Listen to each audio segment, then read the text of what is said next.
Give me a minute while I try get the video up.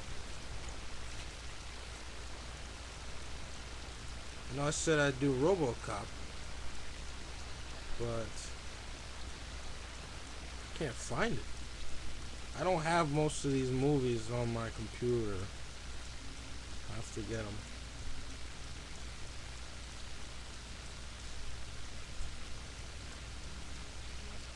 I think this is it.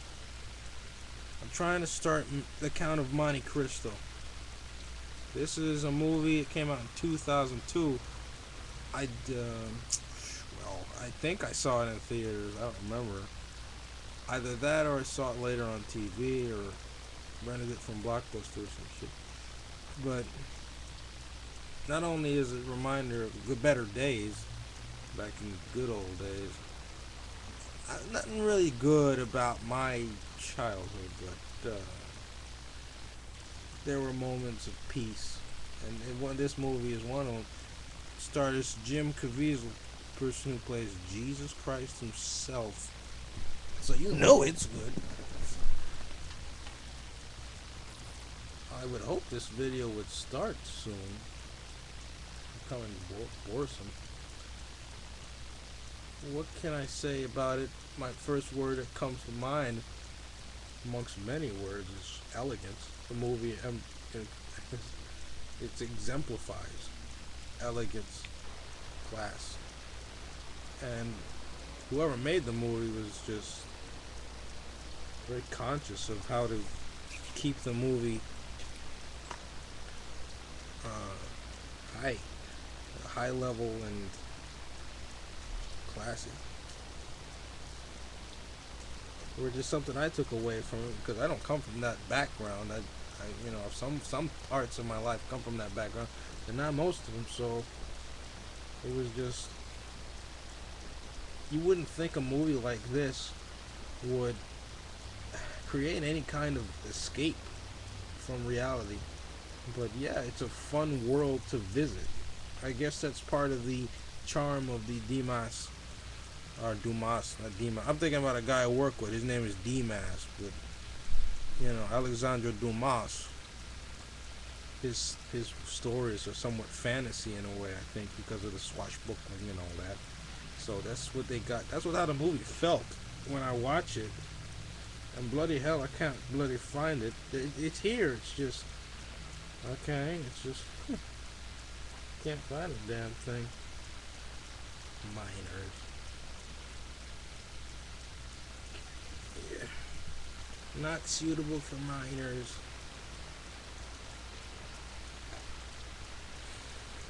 Yeah, like minors aren't watching porn right now. Okay. Try to get this to work. Please work, please work, please work. Oh, it's working. It's working. Excellent. That's what I'm talking about. I recommend this movie, man. It's really good. Even you don't have to have a literary background. You don't have to have a degree. You just have to have a soul. Some people don't have a soul, man. It's pretty sad. But yeah, this movie is a religious film. That's partially why I like it now. I didn't know back then. I didn't have any interest in that. But there is a religious message throughout. It's just extremely. It's not a complex. It's a simple film, but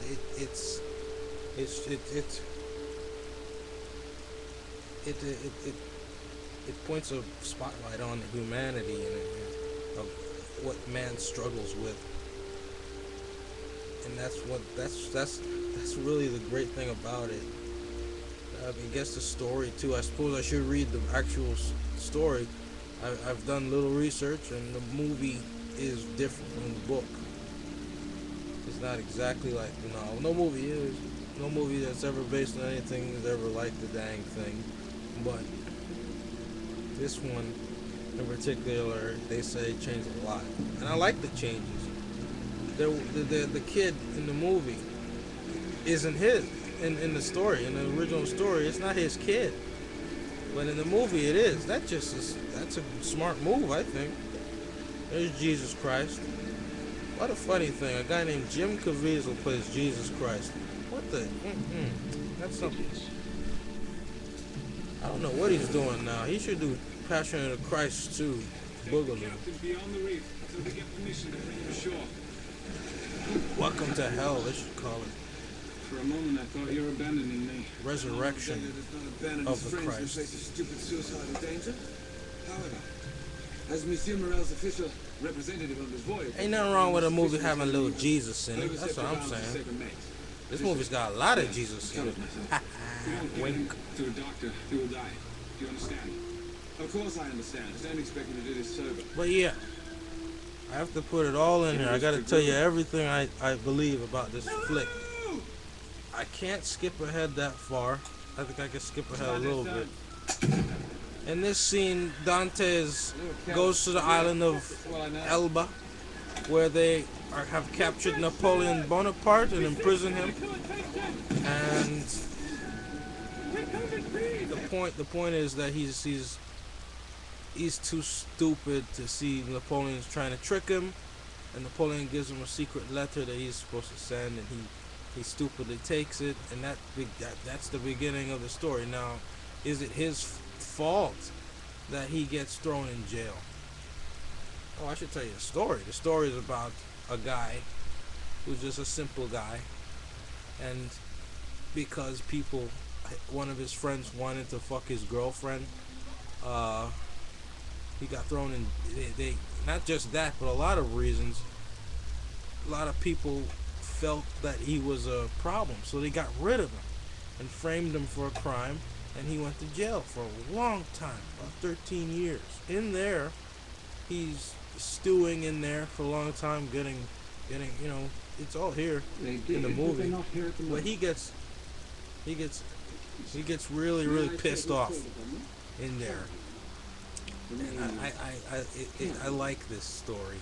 I like the fact that he gets some weapons to use against his tormentors. It's not something I would like to do. That's something I'd like to do right there. But this movie, to me, it strikes me because back in 2006, people went to war over stuff, and I can tell you the war was not about the right reasons. It wasn't about protecting family. It wasn't about doing the right thing and saving lives. It was about revenge. Somebody hit somebody, sucker punched somebody, and the other guy wanted to do everything and anything to destroy that guy. And because of that, this movie makes a lot more sense. The movie it's an old story, but it rings true for people. That revenge in itself is self-destructive. The Count rightfully wants to get back at the people who hurt him, but he becomes them. That's the thing. That's the thing he realizes in the end. He is the guy he's hated all those years. And that's the sad thing about people. A lot of the times, war is because one side won't stop. Won't say, let's not fight today, and that's why we continue to blow each other to hell. We will always be at war, yes, but I say we can probably have less of it if we say no a little bit more than hell yes, blow the shit out of the other guy.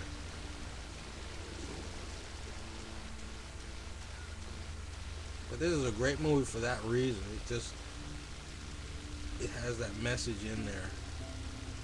The Count seeks revenge, and through his relentlessness, his obsession, he's like Moby Dick. I guess that's another one. I read Moby Dick.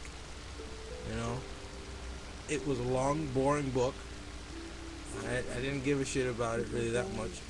But one thing I took from it was this little scene at the beginning of the book where the guy, Ishmael, he's in the whatever that cavern is, and he's given a room by the guy, and he goes into the room, and he notices he's got a roommate, and the roommate is some big ugly guy, and he starts thinking, oh my god, this guy's psychotic, he's gonna rape me in my sleep, shit like that.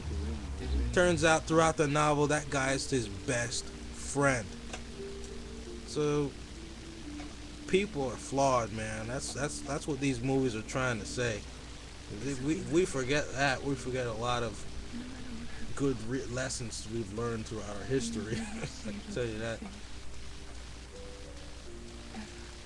Yeah.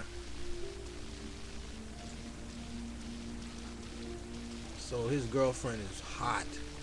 That's really the reason he goes to jail, man. This nigga right here wants to bone that chick, and he just goes crazy. How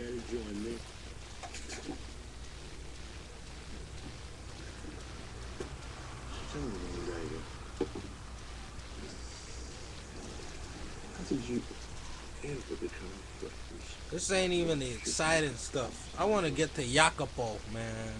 The knife fight, all that shit. This movie's real good. I mean, it's just fun. I don't know. The actors must have been having a great time making this damn thing, because you could just tell. It's not a very. It's not even the best movie, but it's very cool. It's very relaxed, confident film, and there's some great moments in it where the artists, I think, went beyond that. You can coast through a movie, and then there's a moment where you try something way different than you'd expect. And this little moment where this guy here, he's a count. I can't remember his name, Fernando, some sort like that. But he goes and Edmond tells him, you know, let's just stop fighting now. Let's bounce, y'all. And then he walks away. He actually thinks, okay, that's a good idea. I'm out of here. And he goes, and then he looks out into the nothingness of the scene, and it's the scene that says it all. That no dialogue needs to be said. The scene. He's just this one guy standing out there in a field, looking out into nothingness, and he realizes that he does not want to end it this way. He doesn't want to just go live a nothing life. He wants to have a life that is fulfilling, something interesting. And so he goes back and he fights Edmond and dies. That says it all. And that's really great about this film. I don't know if that's from the novel or not, but damn, I was so like overwhelmed by this excellence I'm seeing right there. I like when he sits in the chair. Look at this. It's just like gangster. This is a ballsy movie. It's a little gay. That's the thing I'm trying to say. I hate that in movies when it's a little gay. This came out in 2002, so I don't know how it was back then really, but there probably was a little bit more feminist bullshit going on and girl power stuff. And this movie has that moment where there's a little bit of girl power going on, and I don't need to see that. You know, they show this women are strong thing. It's nice, but I don't need to see that. So that takes the movie down a little bit. But the parts where it's just boys being boys, it's great. Because that's what men have to deal with. Trying to figure out what to do. What's the right thing to do? That's what all this movie is really about. Edmond is seriously betrayed, and he tries to figure out throughout the movie whether it is right or wrong to destroy those who hurt him. And in the end, he does become what he hated. He fails, indeed, and realizes the error of his ways. So it's not saying life is happy and joyful and you're not gonna experience some shit. It's not saying that. I can't really go throughout the whole movie, but I hope that what I've said was clear enough. And he's getting whipped, you see.